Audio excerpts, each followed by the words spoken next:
Assalamualaikum warahmatullahi wabarakatuh. Bertemu lagi bareng gue Zakir di konten podcast kali ini. Dan gue lagi bersama seorang yang spesial banget nih.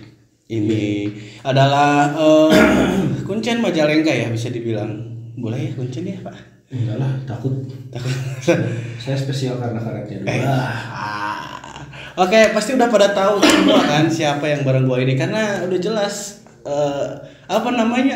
lebih terkenal dia daripada gue gitu. Jadi gue ini lagi pansos sama dia gitu. Dan kenalin aja NK Hendra aka acara namanya acara Zakir Apatis. Oh, resonansi WhatsApp. Jadi ini lagi ada di studionya. Bahasa apa sih? Apa? Indonesia. Campur bahas.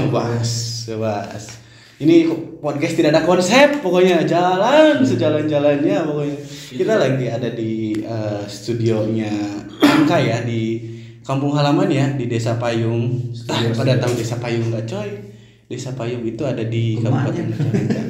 Woi, kurang kedap deh. Nggak apa-apa. Lagi nge-remake studionya. Kita kenalan dulu sama NK yuk. Halo. Kenalin NK, rapper dari Majalengka, sedikit imut dan jenaka. Tapi kalau dalam battle NK emang jenaka tapi petaka dan bikin orang-orang pada celaka. Tepuk tangan semuanya, gila, opening aja udah dikasih tuh kita. Dan emang benar berbakat banget NK. Canggung anjing. Balik deui ya suratnya. Balik deui. Yo. Wah, sehat Mang. Sehat. Itu apa itu? Iya, emang kalau di payung emang suhunya dingin, jadi wajib punya pulsa. Oh gitu. Pulsa tolong dong iklan di sini. Sponsor. Ya sehat, jadi agak-agak sakit ya. Ya, agak sakit dan agak gemuk. Gila. Ya, NK ini kemarin udah ikutin X Factor ya, seperti yang kita tahu, dan dia itu salah satu fenomena di dunia X Factor, dunia apa namanya ya, kalau itu idol ya mungkin ya, karena bisa dibilang pertama ya Mang, rapper pertama di X Factor. Ya. Jadi rapper pertama di ajang talent search mungkin ya. Ya, talent search ya. Pure solo dan rapper juga, dan membawa genre yang rap terus dari awal sampai akhir ya, mungkin baru saya. Gila, tepuk tangan sekali lagi, tidak habis tepuk tangan untuk NK. Tolong itu, penonton, biar seru. Oke, lanjut. Sebelum jauh kita ngobrolin masalah X Factor, gue mau tanya dulu nih, lu kenapa sih milih rap? Pertama, rap itu genre yang unik. Jadi pertama kali gue denger rap musik secara kayak sengaja ngedenger itu kelas 5 SD, dan langsung keren ya, ini genre satu lagu tapi detail banget dia, unek-uneknya keluar semua gitu. Jadi lo kelas 5 SD? Kelas 5 SD denger lagunya Bawon Cikadap. Oh gitu. Kalau judulnya Asade itu. Iya. Kalau gue kelas 5 SD itu dengerinnya Bubuy Bulan, Mas. Bubuy Bulan. Oh, lagunya Rolling Stone ya. Iya. Lanjut. Sorry Mas, enggak lucu ya. Penonton ketawa dong. Ya jadi tadi kelas 5 SD udah mulai dengerin rap, dan akhirnya lu jatuh cinta. Ngomong gitu. Penonton, ini MC lagi ngomong penonton. Wah, sorry. Penontonnya agak rese. Jadi di kelas 5 SD lu dengerin rap dan lu jatuh cinta di sana. Dengar ya, di kelas 5 SD langsung suka dengan cara orang ini nyampaikan sesuatu di musik gitu, dengan genre rap ini. Jadi gitu. Kesana kayak pengen bisa. Dan dari sana lu terus belajar rap gitu. Dari dengar itu kelas 6 SD saya mulai nulis lirik. Udah mulai. Kelas 6 SD nulis lirik, tapi temanya ya tentang kehidupan di sekolah aja, kayak banyak PR atau uang jajan kurang atau apa itu, tapi cuman ditulis, dan kalau mau dinyanyiin tuh, mau dirapin tuh nunggu teman-teman pada keluar kelas semua pada istirahat, lalu saya tetabahan di meja ya biasa. Kayak PR banyak sekali. Bisa seperti itu. Kurang tahu liriknya kayak gimana, tapi kurang lebih seperti itu. Dari kelas 6 SD udah mulai nulis kayak gitu, iseng-iseng. Dan keenakan jadi lanjut gitu ya. Lanjut, bahkan sampai ke SMP saya ketemu teman-teman juga yang ternyata sefrekuensi juga. Ada namanya tuh Firman. Ada namanya Firman. Orang mana itu ya? Sama Iqbal, itu orang Cimerang. Ya tuh kita langsung bikin grup waktu itu kelas 2 SMP, bikin grup namanya HIF CBC. Jadi HIF-nya itu adalah Hendra Iqmal Firman. Oke. CBC-nya itu Cimerang Badak 2. Si Iqbalnya sih Cianggil. Jadi sedap. CBC. Jadi bikin grup kayak gitu dan alhamdulillah cuman saya yang tenar.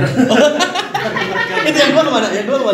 Jadi Iqmal malah pertama kali dia nggak ke dunia seni dan lain-lain, dia langsung nikah, perasaan keluar SMP kerja langsung nikah. Oke. Kalau Firman masih sekarang bergelut di dunia seni juga, di stand up comedy. Oh gila. Iya, dan saya yang masuk TV. Mereka nonton TV. Mereka nonton. Iya.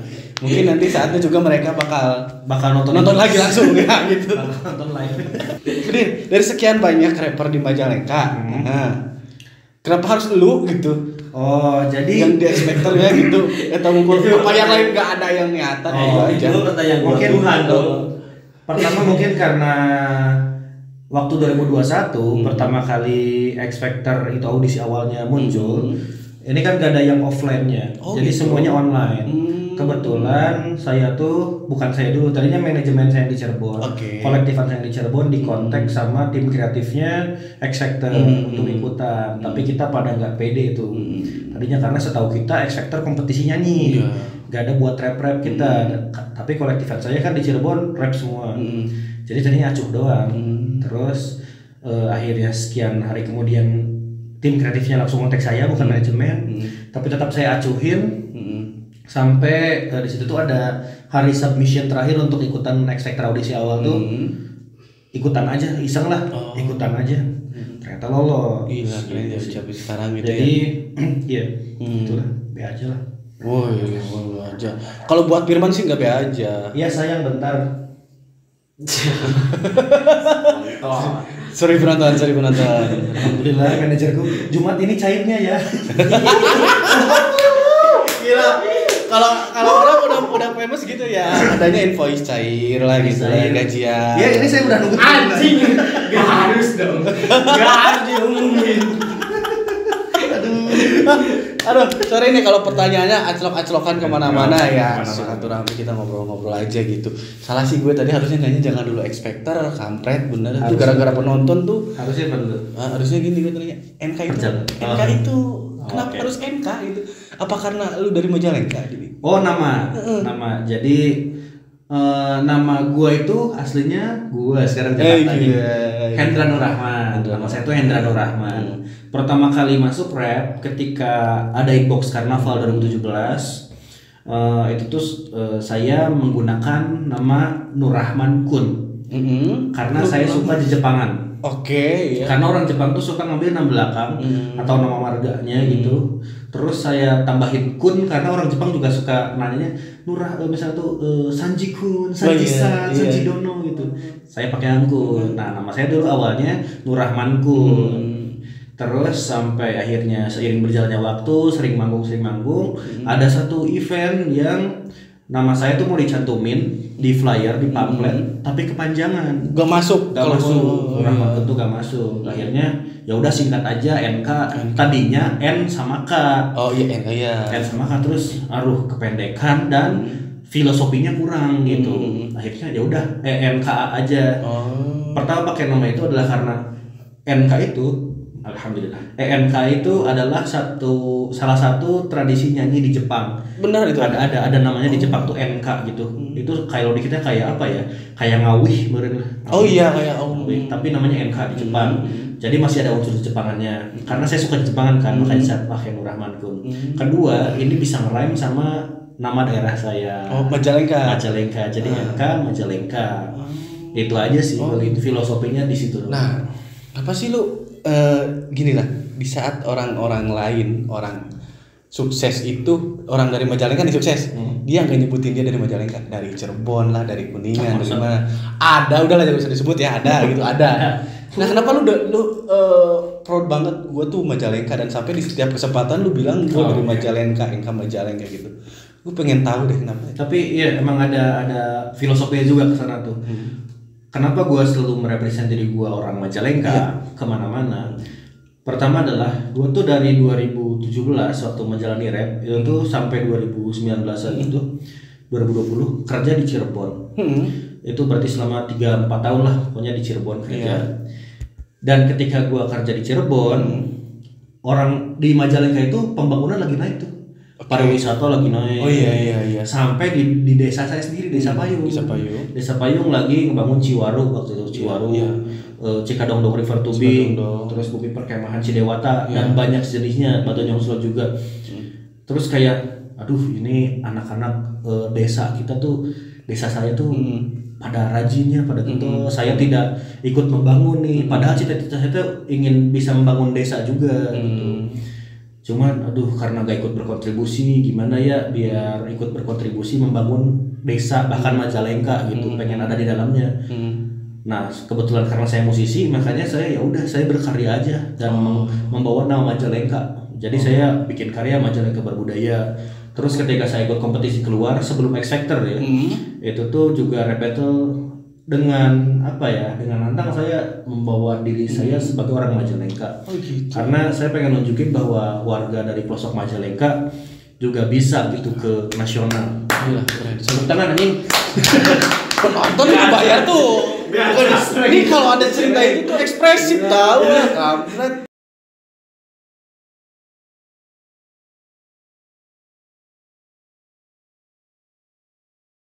Sebegitu bangganya NK sampai kemana-mana ngebawain nama Majalengka. Biasanya kalau orang Majalengka tuh ditanya di mana, Cirebon, Kuningan, ya.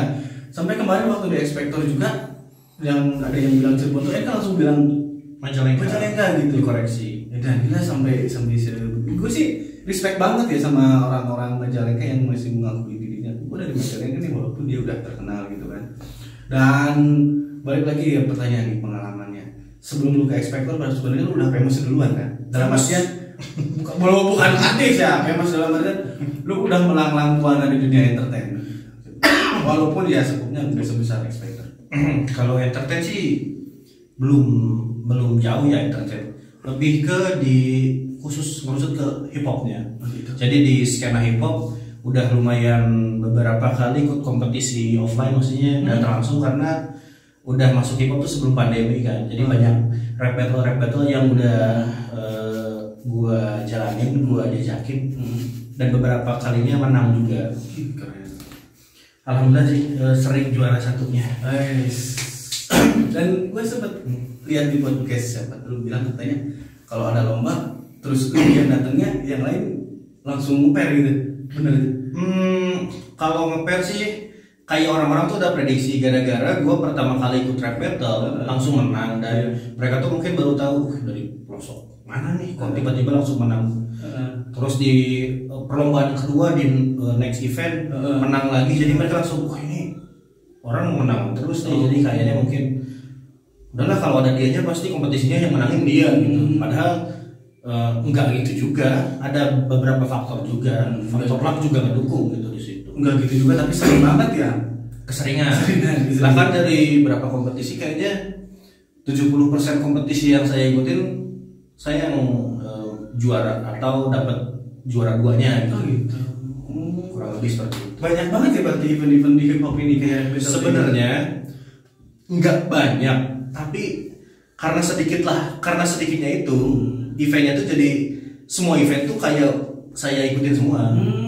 Karena saking sedikitnya jadi semua event tuh ikutlah karena jarang-jarang eventnya. Dan tadi membahas masalah rap battle nih, gue lihat di salah satu rap battle lu yang terbaru sama Sandi.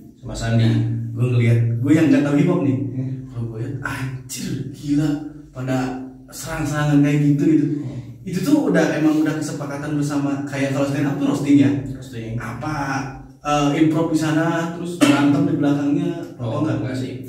Jadi pokoknya kalau di dunia hip hop itu kalau emang lu udah siap ke rap battle ya berarti lu udah siap menerima roastingan tersebut. Kalau roasting di stand up kan kurang lebih kayak ya ada izin dulu, gua nanti mau bahas ini ya. Iya. Nah kalau di rap gak ada gitu-gituan, cuman ya kalau lu udah kalau lu masuk rap battle ya lu harus sudah nerima konsekuensinya kalau lu bakal dibahas seperti itu gitu. Walaupun bahasanya ya juga ada yang enggak fakta gitu ya, maksudnya cuma ngejelek-jelekin lu gitu, tapi ya udah harus nerima karena itu rap battle seperti itu.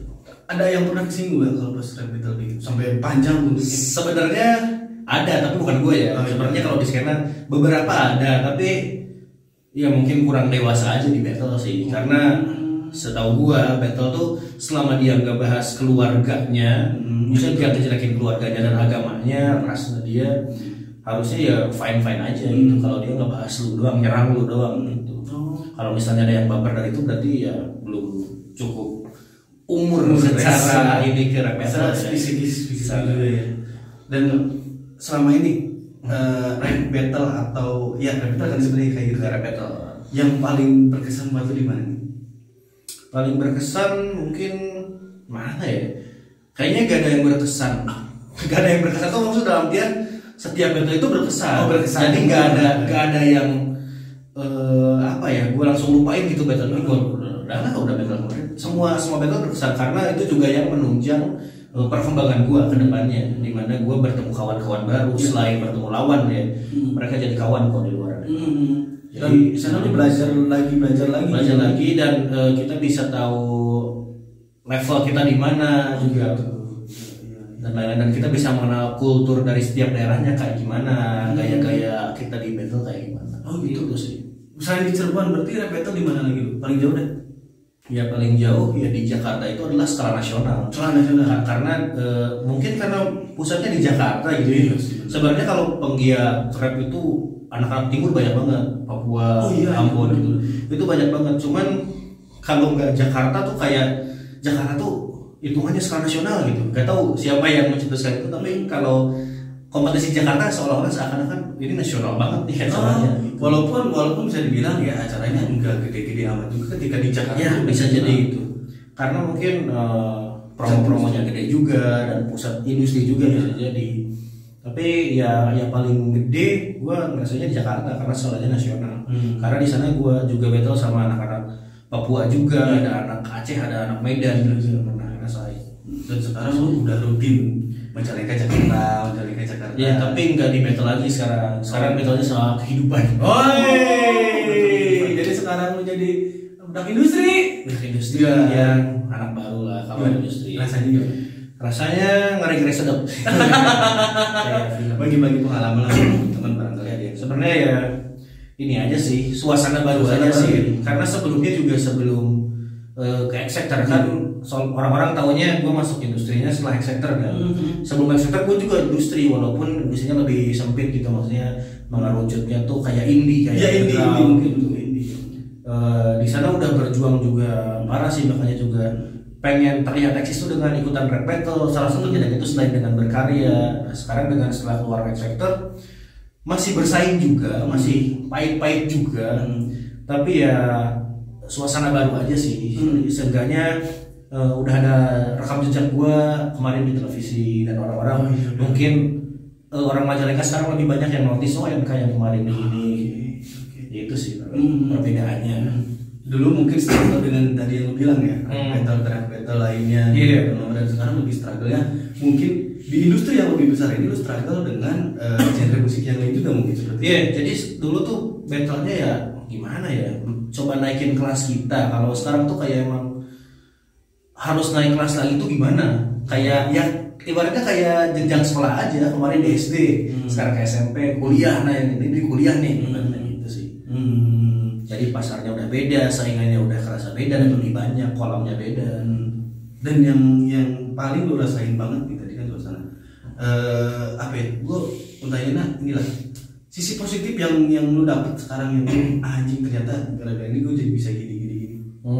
Setelah lu sekarang expector gitu. Oke, jadi plus minusnya setelah expector itu adalah plusnya adalah ya orang-orang mulai notice gue secara ada rapper ya dari Majalengka, ada rapper ya dari Pelosok, rapper mulai bisa digemari gitu. Plusnya itu dan juga penghasilan gua alhamdulillah semenjak keluar X-Factor itu ya lebih tinggi dibanding gua waktu masih di indie. Plusnya itu. Minusnya ya mungkin beberapa job gak bisa gue terima semua. Kalau dulu kan gue waktu di indie ada job tuh kayak antusias banget, ayo gas gitu. Kalau sekarang tuh milih-milih juga gitu. Jadi dari manajemen gue bahkan dari gue sendiri. Tapi kalau gue mah nggak pilih-pilih sebenarnya, gas-gas aja. Cuman ya sekarang harus mulai bisa nge-branding diri sendiri dan ngejaga harga sendiri. Oke, maaf sebelumnya berarti sebelum lu sekarang gue bilang penyanyi lah gitu lah. Rapper nasional lah. Lu kerjanya apa? Gue dulu sebelum ke X Factor banget tuh gue terakhir berarti di admin yayasan sosial di Cirebon. Gue tuh kerja di Cirebon 3 sampai 4 tahun tuh sambil bermusik juga, jalan bermusiknya. Jadi gak tahu yang mana yang selingan gitu. Soalnya kalau musik kan hobi gitu, jadi gue gak nganggapnya kerja gitu. Walaupun secara harfiah itu profesi juga musisi gitu. Tapi gue di yayasan sosial dulu sebagai admin berapa 3-4 tahun. Tapi sebelum ke situ gue juga banyak makan kerjaan yang lain gitu. Maksudnya gue pernah kerja di bidang lain. Keluar SMP gue langsung kerja jadi tukang kredit di Bogor. berarti lu nggak lanjut SMA? Gua gak SMA. Oh anjir. Gua SMA tapi SMA terbuka. Oh Jadi, iya. Karena apa ya, waktu dulu tuh keluar SMP gua tuh masih antusias untuk belajar sebenarnya. Cuman karena kondisi keluarga gua tuh kebetulan yatim waktu itu. Yatim. Jadi Bentar, kebetulan juga yatim waktu. Jadi sekarang lu nggak yatim gitu? sekarang yatim piatu. Jadi udah naik kelas. Iya, udah lanjut. Naik kelas. Kaget aja. Benar. Gua ditinggal bokap gua, bokap sekarang bahasanya Jakarta. Jaksel. Itu umur 3 tahun. Jadi gua waktu itu cuma hidup sama ibu dan sama kakak-kakak gua. Oke. Nah, jadi waktu keluar SMP tuh ibu sih masih kata dia tuh sanggup untuk nyekolahin gua ke SMA formal. Cuman ya tahu ya, gua orangnya gampang prihatin waktu itu dan tahu kondisi keluarga gua kayak gimana. Jadi ya udahlah gua kerja aja. Toh ada SMA terbuka ternyata baru muncul tuh di kita di Desa Payu. Terus akhirnya udahlah kerja sambil SMA terbuka. Jadi awal-awal SMA terbuka gue jalaninya agak banyak, tapi makin lama peserta PKBM-nya itu makin tipis akhirnya ya udahlah kerja aja. Akhirnya jadi tukang kredit di Bogor. Oh, lu sempet juga Tukang kredit itu malah setahun, enggak nyampe setahun, setengah tahun setelah keluar SMP langsung kredit di Bogor, tukang kredit di Bogor. Di daerah apa BTM waktu itu. ikut orang berarti kan? Ikut orang, bos. Kebetulan di Desa Payung ini ya terkenal gitu, kalau keluar SMP itu banyak yang ngerantau sebagai tukang kredit, banyak bos-bos tukang kredit. Gua salah satu orang di situ. Terus setelah Bogor gua pulang lagi karena ibu dulu sakit-sakitan. Oke. Terus pas pulang ngerawat ibu sambil ya udah serabutan di rumah. Gua pernah bongkar muat pupuk kandang. Serius ya? Coba ya, pupuk kandang ayam atau kandang kambing. Terus dulu tuh apa yang ngumpulin daun cengkeh kering. Jadi daun cengkeh kering itu yang rontok berjatuhan yang berguguran. Kita tuh ke kebun cengkeh, kita kumpulin, karungin nanti dikiloin.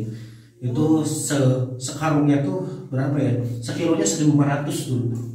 Dihargai lu sekilo tuh 1.500. Jadi kita masukin sekarung, nanti kita story ke orang. Orang itu menghargainya itu 1.500 itu sekilonya. Berarti masih di sini ya, di Payung maksudnya itu. Sebenarnya pusatnya mah di mana gak tahu, tapi ada pemasoknya gitu masnya di sini.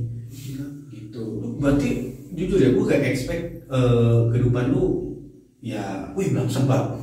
Kayak tadi ya, gue gak expect banget karena gue jagoan aja, keren nih, udah gitu aja. Gue gak expect banget, sumpah keren banget.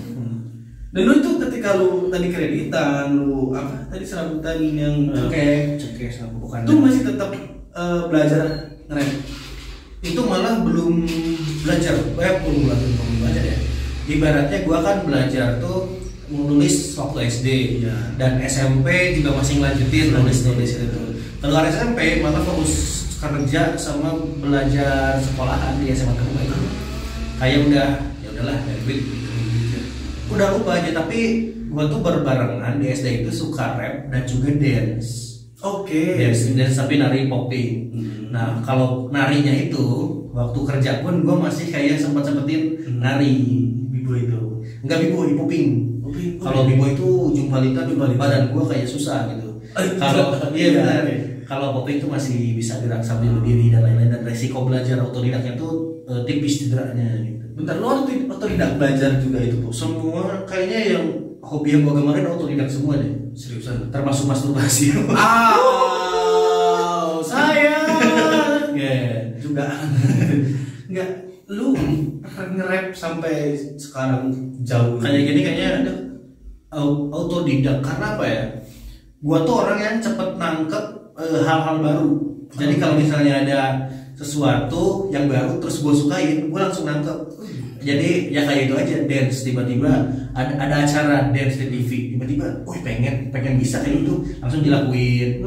Ada rap di TV, pengen bisa gitu, dilakuin, langsung aja gitu. Terus juga bisa beatbox juga ngelihat di TV ada yang beatbox nih, gak belajar sih, malah beatbox ngalir aja gitu. Tapi nggak jago, tapi bisa tipis-tipis gitu. Keren banget. Jadi otodidak semua sih. Ya cuman jadi minusnya ketika lu belajarnya otodidak dan nggak ngedalamin teknis-teknisnya ke orang yang ngerti. Jadi ketika lu udah bisa tuh ngajarin orang tuh jadi agak susah. Iya benar. Jadi gua tuh sebenarnya udah banyak yang minta buka kelas nari, buka kelas rap. Tapi gua tuh nge-rapnya tuh gara-gara otodidak dan narinya juga otodidak. Jadi gua tuh nggak berani untuk oke ayo, karena gue punya wawasan nih, misalnya awalnya gini dulu ya, jadi kayak lu tahu urutan yang mana dulu ya, karena gue ngalir, benar. makanya jadi kayak gak mau salah gitu. Soalnya kalau otodidak kan itu hitungannya nggak lu belajar berapa tahun? Oh gue sekian tahun. Kalau otodidak tuh gue ngerasanya aja, lu belajar berapa tahun? Ya sampai sekarang masih belajar gitu kan, gitu ya.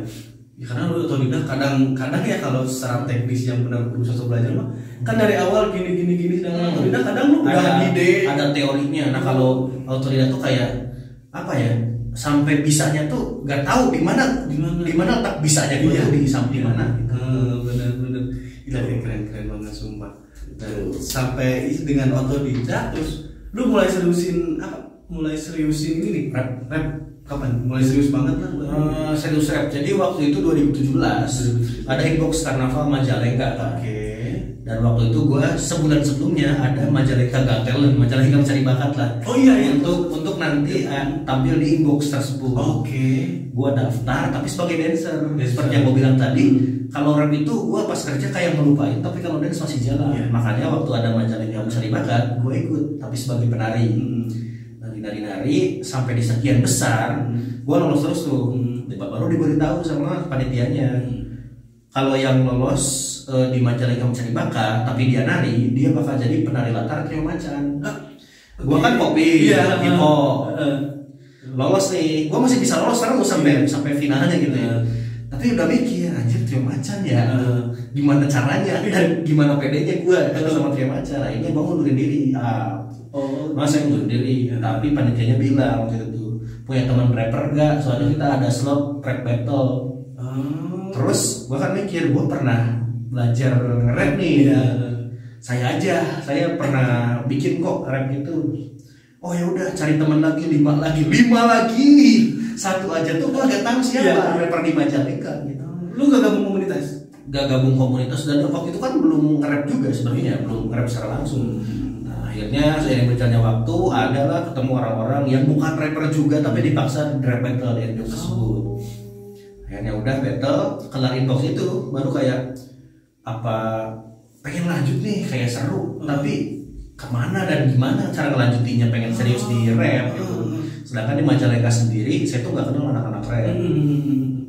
Udahlah, sampai akhirnya teman gua ngontek, bro ada yang kemarin rap battle bareng kita pengen dibikinin lagu, ada namanya Iqbal. Akhirnya oh ya udah aku bikinin Dra pengen nge-rapnya bareng sama lu nih. Oh ya udah, ngegrup aja kita. Akhirnya bikin grup tuh MJ Rap. Itu pertama kalinya gua rekaman. Iya, pertama kalinya rekaman 2017, masih 2017. Itu tuh nama grupnya MJ Rap, Majalengka Rap. Bawa nama Majalengka juga gitu. Tapi yang ini beneran cuma satu lagu terus bubar bungkus one single. Iya, cuman waktu itu gue emang niatnya cuma bikinin lagu doang buat dia gitu. Tapi ternyata jauh, kita bikin klip terus langsung, wih keren nih, pengen lanjut nih gitu, kemana ya. Terus kelar itu beres, ada satu orang lagi yang pernah rap battle di Inbox itu kontak, bro kalau ada materi musik ayo featuring gitu. Dari situ gue langsung otodidak lagi nih, gimana caranya bikin musik lewat HP. Belajar lagi. Waktu itu gue udah kenal warnet. 2017 gue baru kenal warnet, kayak nyari cara bikin musik di HP. Ada aplikasinya FL Studio Mobile. Iya. Ada. Tapi tapi gua HP-nya agak prepare. Ponakan gua yang baru sunat punya tablet ya. Gua manfaatin. asas manfaat ya itu ya. Gua langsung warnet download aplikasinya aja. Gua ke ponakan gua pinjam nih HP-nya. Nanti tak downloadin video Smackdown. Asik beneran. Lu jualnya pakai Smackdown aja serius. Iya beneran. Buat ponakan gua waktu umur 5 tahun suka Smackdown, lihat Smackdown. Udah gue bisa pinjam tabletnya, gue belajar tuh ngulik sampai akhirnya gue bikin musik pertama gue lewat itu, dan itu musiknya tuh Indonesia Pusaka remake versi gue kirim ke orang Cirebon yang ngajak featuring, ini bro ada musik kayak gini aman nggak? Wih ayo featuring, berlanjut lah akhirnya gue sama orang Cirebon featuring. Terus kata dia tuh, yo kalau kita bikin lagu ini udah jadi kita manggung di Cirebon. Udah gue dibawa manggung Cirebon. Terus kenal sama orang-orang Cirebon yang sekarang udah jadi kolektifan gue. Jadinya dari situlah gue langsung nyeriusin dari 2017 pas masuk ke The Inbox sampai sekarang ini masih gabung sama anak-anak di Cirebon itu. Tapi selama gue berproses di Cirebon baru tuh tahu ternyata di Majalengka juga ada teman-teman MIC. Ada toh. Itu setelah gue ikutan Beef Rap Battle ada acara di Jakarta 2018. Gila itu. Lu gokil sih menurut gua, lu ya hitungannya lu bikin musik di handphone ya yang lu juga baru belajar gitu dan itu diterima. Tapi sebenarnya ada keturunan musisi nggak sih dari keluarga? Dulu tuh nenek moyang gua lah. Jauhan. Kayaknya nggak ada deh. Gua kan itu seperti yang gua bilang tadi, gua tuh ditinggal bapak gua tuh umur 3 tahun. Nah, jadi gua nggak tahu kan, ibu gua juga gak ada darah musisinya. Bahkan lingkungan kita tuh nggak ada orang-orang musisi gitu yang berhenti musisi. Tapi gak tahu ya, lu ada tetangga yang bilang dulu tuh bapak pas masih ada tuh dia tuh jago bisa nyanyinya tuh kalau ikutan KDI mah menang kayaknya dia. Serius? Oh sehebat itu bapakku ya. Wah saya ada di tanah gitu. Ada yang ngomong kayak gitu, mungkin bisa ada kemungkinan dari bapak lu juga sih. Nah nggak tahu tapi sih dulu kan juga belum ada FL Studio Mobile bapak gua. Dark sekali. Kayaknya bukan tadi apa beda agak dark gitu.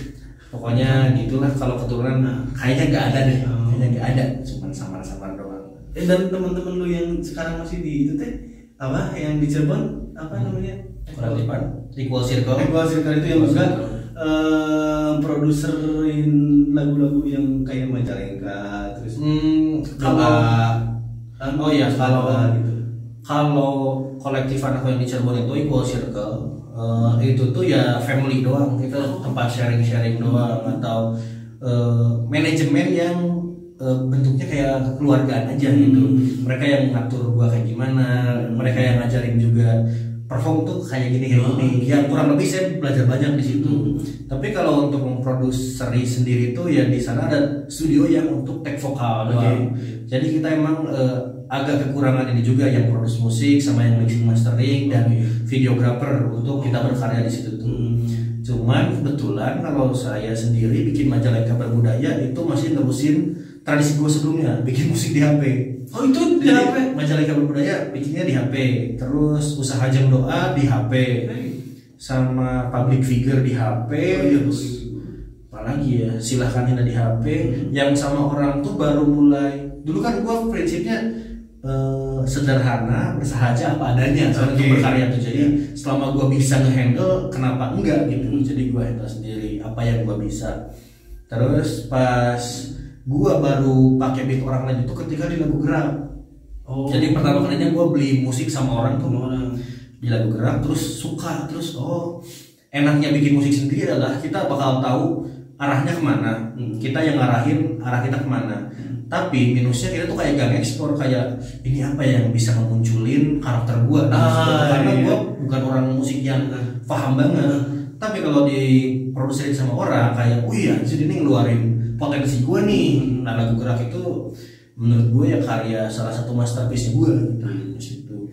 Anjir emang enak itu lagu Gerak pas lu bawain juga di Expected pecah banget. Ya alhamdulillah cukup banyak orang yang apresiasi, nerima juga karena apa ya, mungkin orang-orang udah kekurangan asupan hip hop di televisi ya. Nah itu karena di televisi kan udah jarang banget hip hop. Pas ada Expected kemarin gua muncul sebagai seorang rapper bawain lagu Gerak yang lagu yang isinya sebenarnya motivasi dan apa ya, positif lah, positif vibes gitu.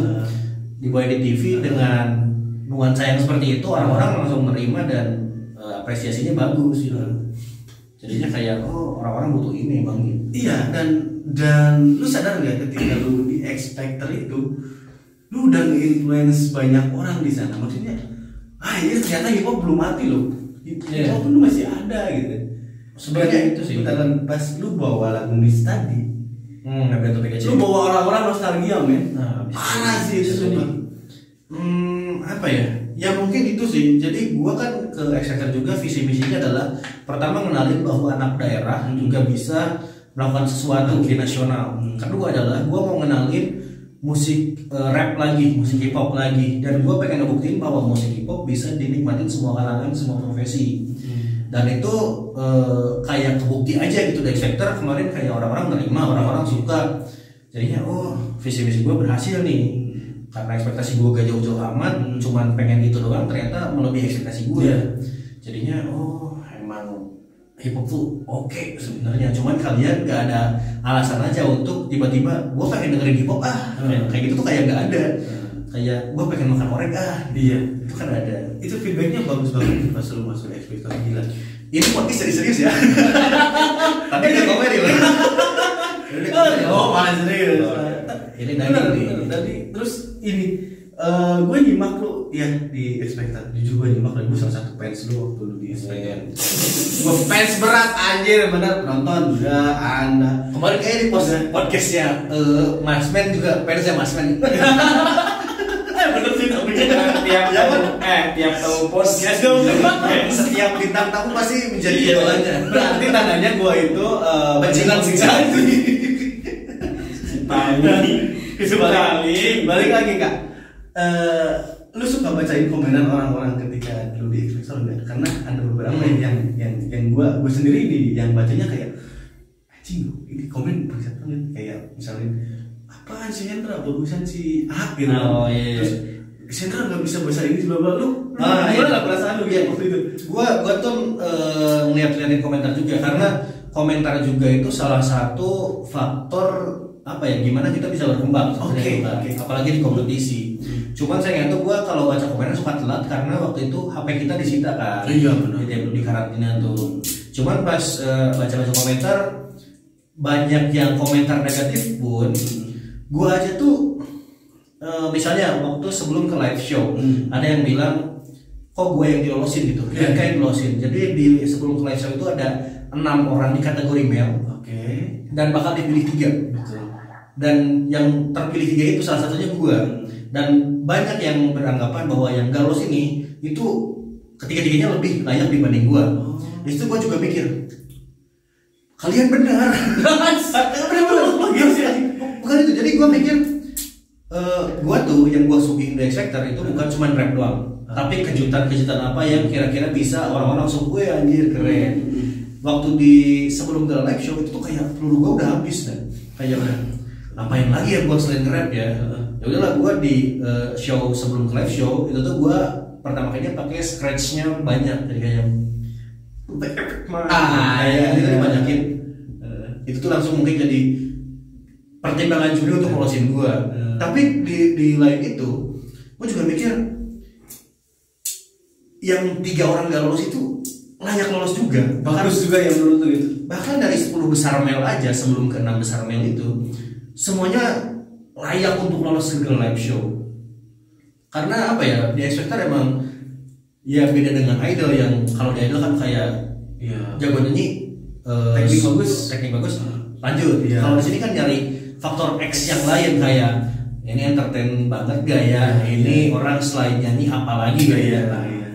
Makanya pikiran gue, juri closing gue, karena gue mungkin multi talent itu dalam artian selain nge-rap ya, walaupun nyanyi gue B aja tapi aksi panggung gue ada, terus juga gimmick history lainnya gue ada, terus gue bisa dance, beatbox, dan juga apa ya, rap yang orang awam bilang wih susah nih nge-rap. Mungkin faktor itu yang lolosin gue. Walaupun gue juga sendiri gak membantah kalau ada yang lebih layak lolos dibanding gue. Gue gak membantah. Dan lu gak expect banget, gak expect sama sekali lu bakal di live show kan? Bahkan gue berpikirnya di audisi awal gue bakal dikeluarin. Jadi gue pikirnya di audisi awal tuh gini, gue perform audisi pertama kali banget, perform set, gue mikir komentar apa juri itu bakal bilang, wah kamu keren banget rapnya, tapi sayang tidak jadi penyanyi. Gue udah mikir gitu, Jadi gue juga good expecter itu cuman exposure aja udah, yang penting masuk TV. Karena gue rencananya bulan Ramadan kemarin tuh mau rilis lagu, jadi exposure gue masuk TV. Setelah itu gue langsung rilis lagu kan, oh ini yang kemarin di RCTI gitu. Gue rilis lagu dia. Tadinya mau gitu doang, ternyata bablas jauh. Dan rezeki lu di sana ya men.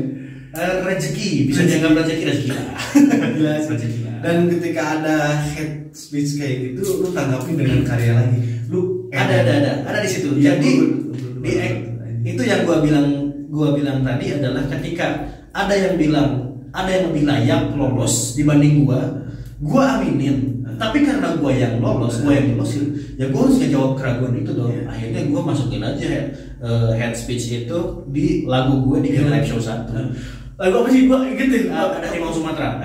Move judulnya. Iya betul. Dari 2013 itu gua masukin, terus di next performnya pun gua masukin kayak di Memble Tapi Kece, gua masukin unsur di Gala Live Show 3-nya gua nyanyinya fals, di Gala Live Show 4-nya gua sikat dengan Memble Tapi Kece, gua nyanyi di situ di fals-falsin sengaja karena gua bukan penyanyi. Jadi sebagai rapper tuh banyak banget hal yang unek-unek kita bisa keluarin dalam lagu kita, dan apalagi rap dibebasin. Dan emang rapper nggak harus nyanyi bagus ya, dapat nggak kayak nyanyi bagus itu nilai plus kan. Tapi kayak ya karena kita rapper ya ibaratnya kayak apa ya, penyanyi balad dan penyanyi jazz ini kan jadi agak beda juga gitu. Dan lu sempet bawain juga lirik bahasa Inggris kan, lu inget kan waktu gua di duet sama kalau nggak salah lu duet kan. Gua bawa bahasa ada di ini bikin lagu Maroon 5 yang sama Second Chance. Oh iya. Ada gua bawain Inggris. Iya, Gua juga bawa Live of Party ketika gua bottom 2, gua bawain lagu Inggris. Tapi jujur, rapper itu bernilai ketika tulisan dianya bagus, tulisan si rappernya bagus. Yang dicarinya itu adalah tulisannya bagi rapper ya. Sedangkan ketika masuk kompetisi dari industri itu kayak lu harus bawain lagu orang ini, lagu yang tenar ini. Nah, gue yang di situ yang gak serap karena gue pengen nunjukin tulisan gue. Kedua, gue emang gak bisa bahasa Inggris. Gak jago nge-rap bahasa Inggris bukan berarti dia gak jago nge-rap. Betul. Karena rap masing-masing. Bahkan Lisa Blackpink nge-rap pakai bahasa Korea mendunia kok. Nah, masa Indonesia gak bisa? Gitu. Gue sepakat. Nah, pertama itu. Terus juga karena tulisan gue yang pengen gue tonjolin di situ, jadi setiap lagu-lagu orang yang gue bawain, ya gue tambahin dengan tulisan gue sendiri. Semua lagu kayaknya ada tulisan gue. Ada tulisan lu ya gitu ya. Gila nampak keren banget. Dan lu tuh keluar di Gala Live ke Gala 8. Jadi 7 besar waktu itu. Lu ngerasa perform lu yang kurang atau gimana pada itu? Bahkan gue ngerasa dari live show kedua pun gue udah ngerasa, aduh gue harusnya bisa keluar sekarang nih. Dan gue juga kayaknya udah ikhlas kalau keluar di awal-awal live show itu. Kayak wah udah habisnya, apalagi live show ketiga. Jadi live show ketiga itu adalah perform di mana gue gak pengen nonton perform gue yang itu. Ada gue bawain lagunya Neo Bintangku. Oh iya. Itu suara gue fals karena gue tuh disuruh bawain lagu itu. Gue tuh gak tahu lagunya, walaupun lagunya itu bagus ya. Tapi gak semua orang bisa bawain itu kan. Terus kedua, ini bukan gaya gue ngerap yang kayak gitu. Ketiga, chorusnya itu nyanyi. Biasanya kan chorus gue yang bukan kayak memble, usaha. Kalau nyanyi kayak ya sudah aku pasrah, harus nyanyi kayak bukan gue. Terus bener, gue tuh belum terbiasa juga nyanyi pakai earphone, ear monitor, sama di studio sebesar itu. Jadi wah gue dipaksa lagu ini lagi, ya udahlah gas aja. Terus jelek, terus di situ gue langsung udah gue keluar secara pun sangat amat ikhlas karena penampilan gue emang busuk pada saat itu dalam live show 3. Jadi kayak udah ternyata gue nggak keluar, yang keluar tuh malah ada Efran gitu. Terus tapi nextnya orang langsung underestimate karena perform ketiga gue parah. Jadi underestimate ke depannya. Tapi gue buktiin lagi tuh makin ke depan kayak bawa cewek mah itu dan lain-lain, orang-orang langsung wah gila, karya ini yang ditunggu. Nah gitu. Berarti kan ya kalau kita nggak mau nyalahin lain ya berarti kan. Karena memang pemilihan lagunya aja yang kurang tepat pada saat itu kan. Tapi emang kompetisi emang gitu sih, itu tuh serba bisa. Jadi kalaupun gua gak bisa poin itu dan gua keluar, gua aminin karena ya emang gitu kompetisi. Ya. Itu resiko yang harus lu tanggung. Resiko yang gua harus tanggung ketika masuk kompetisi. Dan lu yang paling viral lagi satunya adalah udah penonton biarin lagi asik tuh si penontonnya gak guna belum balik, bukannya monitoring itu Lihat apa jalan enggak jalan ternyata belum dicek dan yang lu tau gak yang viral ketika lu nangis tapi bukan lu yang tahu iya Hakim ini itu aduh itu bestie banget apa gimana lu? Jadi audisi X Factor itu yang audisi pertama itu tuh kita tuh ada kloter. Jadi ada kloter 1 sampai 11. Jadi setiap kloter itu berisi sekitar 20 atau sekian lah. Datang di hari apa tanggal berapa? Misalnya tanggal 5. Gua itu kloter 6, day ke-6. Kloter ke-6 datang di tanggal sekian. Audisi pertama kita tuh 20 orangan inilah. Yang gua lupa berapa totalnya. Terus kita perform, jadi dari awal gua tuh udah ketemu sama Hakim. Terus Hakim ini orangnya easy going, gampang berteman. Udah ngobrol lolos bareng dari audisi awal ke audisi 2 bareng lagi sama Hakim. Ke audisi 3 bareng lagi sama Hakim. Ke audisi 4 bareng lagi. Audisi 5 bareng lagi. Live show bareng lagi. Terus kita satu kategori kan, gua sama Hakim itu di mail. 15 besar kita lewatin. 13 besar kita lewatin, 12 besar, 11 besar, 12 besar tuh dia sempat bottom tuh tapi Wis atau sama siapa, terus keluarnya Wis dia lolos, terus kita tuh punya undang-undang yang sama, dimana kita tuh pengen keluar. Kok bisa sih? Karena beneran kayak tekanan di kompetisi itu berat banget Pak. Jadi gue ikhlas banget gue keluar, lolos pun ya udah nggak apa. Bangsatnya adalah kita undang-undangnya sama, terus kita dipertemukan di bottom tuh. Gua sama siapa? Iya benar. Jadinya, waduh, kita tuh yang pengen jujur kita berdua kita curhat setelah kita ngobrol setelah kompetisi itu setelah segmen itu harusnya gue yang keluar. Lu dibilang gitu deh, ya harusnya gue yang keluar. Enggak bro, gue emang udah pengen keluar kata dia tuh. Gue juga. Jadi gue nangis tuh bukan karena dia keluar, tapi karena gue yang pengen keluar malah dia yang keluar. Gitu. Sisanya beneran waktu itu tekanannya udah wah agak stres juga ya, agak stres banget. Terus jadi kayak dia dari awal anjir, terus gue support dia ketika dia bottom tuh melawan Wis. Sekarang dia bottom tuh lawan gue, terus gue nyingkirin dia kayak aduh mana dia masalahnya pas keluar dia tuh performnya bagus banget. Cuman votingnya jelek gitu. Dia lagi bagus-bagusnya. Jadi pokoknya siapapun yang keluar di situ antara gue sama dia, yang nggak keluar itu bakal dibully sama fansnya. Yakin? Karena Hakim tuh dari awal dibully. Gua tuh dibully karena dia lolosin live show. Bully. Tapi makin sini bagus-bagus tuh. Terus Hakim waktu di Batam tuh bagus parah dia. Kayak penampilan terbagus dia di situ. Gua perform live party. Gua miss sebenarnya, tapi gua yang dilolosin. Hakim keluar langsung. Aduh, udah ini mah gua POV karena pertama gua juga pengen keluar. Malah dia duluan. Kedua adalah gue dibully nih aja. Bener gue dibully sama fansnya dia. Padahal gue sama dia tuh sahabatan kan. Fansnya dia bully gue. Wow. Itu banyak serangan ke hijau. Banyak pak. Kayak yang bilang Hakim kan peserta terganteng ya. Selain Alvin ya, selain Hendra cantik. Nah terus tadi ini yang ganteng terus lagi bagus-bagusnya malah keluar, yang dilolosinnya yang kayak gini. Yang kayak gini jadi waduh mereka ekspektasinya itu benar-benar momen yang itu bang. Waktu Mas Men podcast berapa menit sih? Sejam. Iya 40. Ya, terus sekarang lu udah keluar dari X Factor dan lu ngejalanin industri musik ini lebih serius lagi gitu kan. Rencana ke depan lu ngapain? Rencana ke depan pastinya berkarya, pengen ngeluarin karya yang harus bisa hits nih. Selain gua di X Factor kemarin kan gua nge-rap udah pasti bakal ada yang nonton kan. Iya. Nah kalau sekarang ini udah di luar acara tersebut, otomatis kalau rilis kalau mau ditonton banyak orang ya harus bikin yang hits dong. Nah, gimana caranya gua bikin karya yang hits, yang gua suka juga, nggak dibikin-bikin gua sukanya.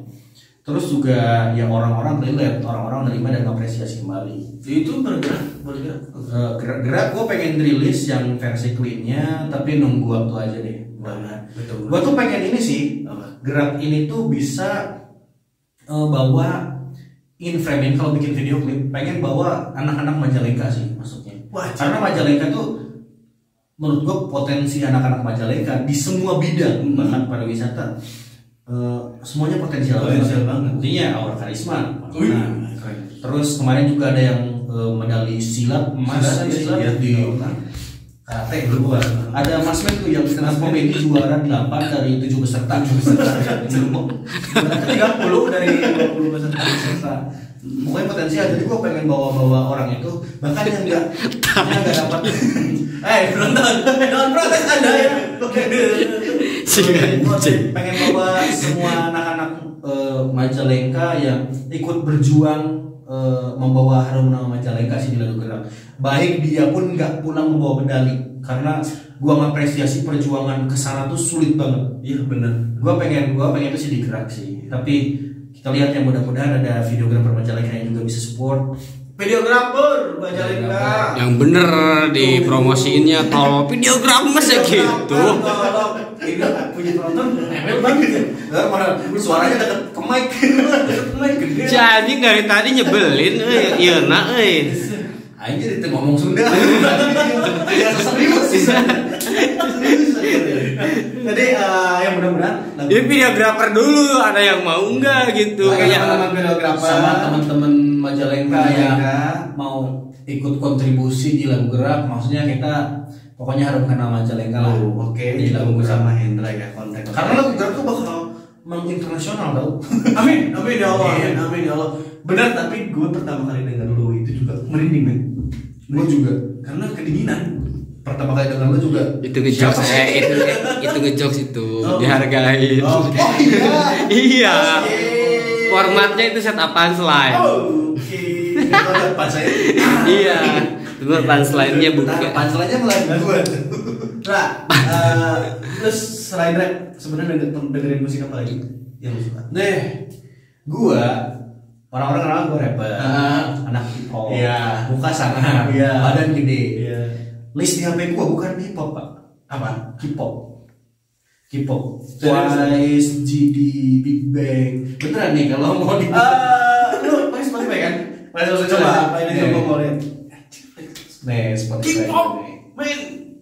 K-pop, beat, drop dance. Anjir. Hongji, Mendayu malah ST12. Lu masih dengerin juga? Oh ST12 gua lagu-lagu Melayu 2010 ke 2015 kayak dengerin semua. BTS lu dengerin? BTS enggak, tapi BTS Tiara, Red Velvet. Oh lu ceweknya. Cewek. Pertama hiburan. Iya benar. Kedua tapi di luar itu musik-musiknya dari K-pop itu kalau dengerin instrumentalnya doang kayak musiknya tuh hidup banget, warna hidup juga tebal, dan juga musiknya itu kalau dipolosin itu tuh bisa dimasukin rap. Gua bisa isi rap di lagunya Twice atau Blackpink, itu bisa. Oh serius? Udah pernah coba lu? Udah. Gua pernah ada yang Lalisa juga pernah gua isi. Ya walaupun konteksnya Lalisa juga nge-rap kan. Iya. Tapi yang lainnya juga sebenarnya enak untuk dirapin karena musiknya tuh hidup banget. Dan gue tuh pengen bisa bermusik yang seperti itu. Ya, memang ya, jujur ya, gue kadang suka Korea tapi gak ngerti bahasanya. Cuma enak aja musiknya. Nah, musiknya enak, bahasa kita ngerti, tapi gak tau kenapa kita suka. Iya gitu. Kerennya Korea, makanya gue pengen Indonesia bisa seperti itu sih. Bisa keluar dengan lagu bahasa Sunda, usaha Hajeng Doa, misalnya didengar sama opa-opa. Oh, gue kira pengen ke Korea gitu ya. Enak bisa. Lu udah berapa lagu ciptain kan?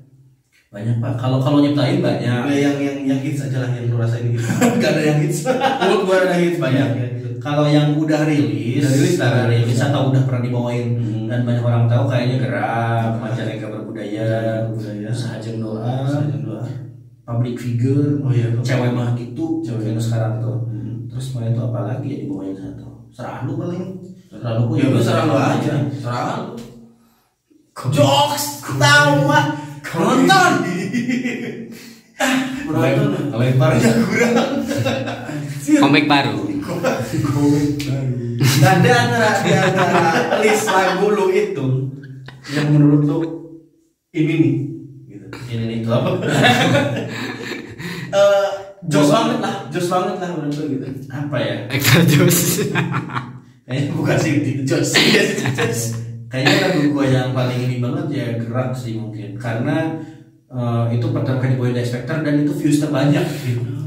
Itu bisa tembus 5 juta views terus komentarnya juga ribuan dan juga apa ya genre yang seperti ini tuh agak apa ya jarang-jarang di Indonesia yang gitulah pokoknya kayak lagu Gerak lah isinya Ya, motivasi ya, Iya. rapnya juga mudah dicerna, Iya, dicerna, gitu. dan chorusnya easy listening, catchy. Iya. Cuma ngomong ini waktunya gerak, udah gitu doang deh.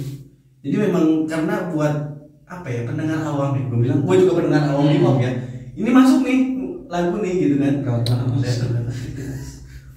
Aduh, ini komedi. Gak usah ditanggepin dong anjing. Gak usah ditanggepin. Tadi kan lupa lagi mau ngomong apa aja. Masuk. Astagfirullahaladzim. Iya yang gerak gitu kan. Karena enggak semua orang tuh bisa langsung menakai musik yang ekoso atau siapa gitu. Ini juga. Oh iya, gue lupa tuh. Lu ada mulai ini. Lu kan udah pernah collab sama saya kan sini. Mau ada rencana collab lagi gitu? Mudah-mudahan bisa ya. Sebenarnya yang agak bikin rumit itu adalah ketika udah ada manajemen besar kayak gini. Jadi untuk proses ke situ tuh emang deal-dealannya emang agak susah. Dulu kalau mau collab sama saya Koji mungkin sebenarnya collab sama saya Koji itu udah susah. Orang-orang susah untuk collab sama Bang Igor. Tapi mungkin dulu dia mandangnya gak tahu karena gua pernah ikut rap battle yang dia curi terus menang. Oh iya, terus itu kali. iya. Jadinya mungkin gua ngajak collab itu dia, oh ya udah yuk gitu. Gaskeun. Mungkin ya. Kalau sekarang mungkin juga dia pengen, bukan pengen ya, bisa gua collab sama dia, cuman ya ribet aja di belakang itu sih prosedurnya. Itu salah satu yang influence lu. Saya Koji. Saya Koji salah satunya. Sebentar, dia memang Bobby breaker di Majalengka. Saha anjing Mang Bobi. Bobby. Jalengin foto kan gue. Si Bobby gak ngalamin kan di podcast tak? Jumat ini cair. Jumat ini cair. Jadi. Angger. Itu apa tadi? Saya Koji. Lupa gua aja. Oh ya saya Koji. Itu siapa lagi? Yang lokal lokal. Lokal kalau dulu itu saya Koji, Beat Miss Study, Soul ID. Yang ujungnya itu emang keren. Tapi lu kan Hendra, bukan Henry. Ketawa dong. Emang nonton. Kalau malam Indri. Hendry. Udah lanjut. Yang interlokal, internasional. Luar nggak ada, gue jarang denger lagu luar. Makanya dari itu gue tuh kalau luar tuh Ya, lu nggak kan bisa tadi tadi suka. Iya maksudnya tuh kalau rap yang bahasa Inggris tuh gue gak bisa karena gue jarang banget dengerin lagu luar. Ya udah. Tapi kalau misalnya untuk referensi bikin lagu, Si Bobi. referensi bikin lagu orang gila sih. Bob ke syuting, Bob. Kalau orang gila,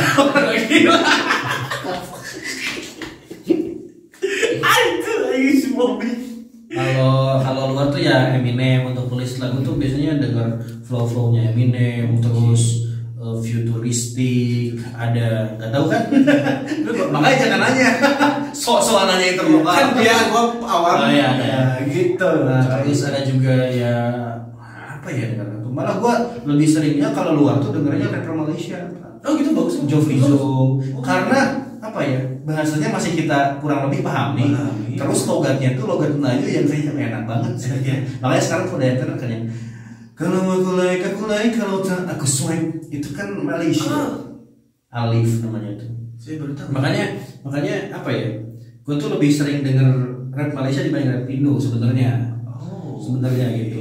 Tapi lebih sering denger kalau musik semuanya dari K-pop. Gila lu bener-bener K-pop banget ya. K-pop banget anaknya ya anjir. Kalau Tuh kan ketawa penonton lu gunung K-pop anjir. Enggak. Bang Jakir dari tadi berapa kali ngomong gila lu. kalau K-pop tuh suka ketika 2000 zaman-zaman Gangnam Style naik tuh itu tuh kan K-pop langsung menjamur di Indonesia kan. Terus gue langsung dengerin K-pop tuh 21, Super Junior sama SNSD. terus makin sininya kayak Shiny lain-lain lah, pokoknya kalau dijelasin mah sampai sekarang Ya, pokoknya pokoknya masih K-pop lah sampai Iya. sekarang. Gila lagi tuh, gila enggak tuh anjir. Udah ada panjang banget nih. Terakhir, harapan lu buat skena, terus buat diri lu sendiri dan buat majalah. Sama video klip. Harapan untuk skena adalah ya skena hip hop makin dikenal luas lah sama Indonesia, dan Indonesia mengenal dan menerima dengan mudah lah skena dan genre ini, hip hop ini. Untuk yang mau belajar di Majalengka, Ke Hendra aja, apa ke Mas Men? Enggak ada kayaknya. Majalengka tuh ada kayak MIC gitu, tapi nggak tahu untuk duduk bertemu tuh bisa nggak ya? Bisa aja sih. Maksudnya bisa. tuh untuk rutin itu sih gak open mic gitu tuh bisa ente. Soalnya apa sih rap gitu? Lebih menghasilkan stand up comedy kan ya? iya. Ada pelakunya. Ya, ada dia pelakunya. Terus kalau untuk diri sendiri ya mudah-mudahan masih bisa berkarya, tapi dalam sisi yang positif lah, yang karya gue bisa berguna, terus bisa membawa nama Majalengka juga. Amin. Keluar. Yang ketiga tuh buat Makin kaya juga. kayak kalau kayak mah nggak muluk-muluk, yang penting cukup lah, ada cukup. Cukup, Ada buat mobil cukup. Cukup. Ada ploteng cukup. Itu Majalengka. Buat Majalengka ya, Majalengka mulai mengapresiasi musisi-musisi lokalnya, bisa apa ya, hese lah kalau untuk musisi lokal, karena musisi lokal Majalengka itu luar biasa. Emang selama ini susah gitu di Majalengka? Kalau menurut saya masih agak susah sih, masih agak susah, bukan berarti susah banget ya. Ya di akses sama ini juga ya. Terus juga apa ya, bisa saling support lah antara musisi ke pemerintahan, musisi ke musisi ke Majalengkanya dan Majalengka untuk musisinya gitu. Terus juga pelaku-pelaku seni yang lainnya juga diperhatikan, karena potensi Majalengka itu gede banget, dari musiknya, dari pariwisatanya yang udah jalan juga, dari olahraga, dari akademisnya juga banyak gitu. Lo keren banget nih. Endra keren banget. Teman-teman, teman. Endra, makasih nih udah gua jadi Hendra gitu ya. Gak apa-apa, Hendra excited soalnya. Siap. Kapan Mas Men Suci 11? Oke. Terima kasih udah datang di podcast gue yang hancur-hancuran ini sore ini ya. Jadi lu gak bisa cerita sama Ayang juga. Gak apa-apa. Ya. Thank you banget. Thank you banget, pokoknya sampai ketemu lagi ya. Sukses terus, Dra. Lo Mang Bobi. Wah, lagi closing. Sukses juga buat Hendra. Satu lagi pertanyaan terakhir. Oke. Kapan video klip Majalengka Berbudaya?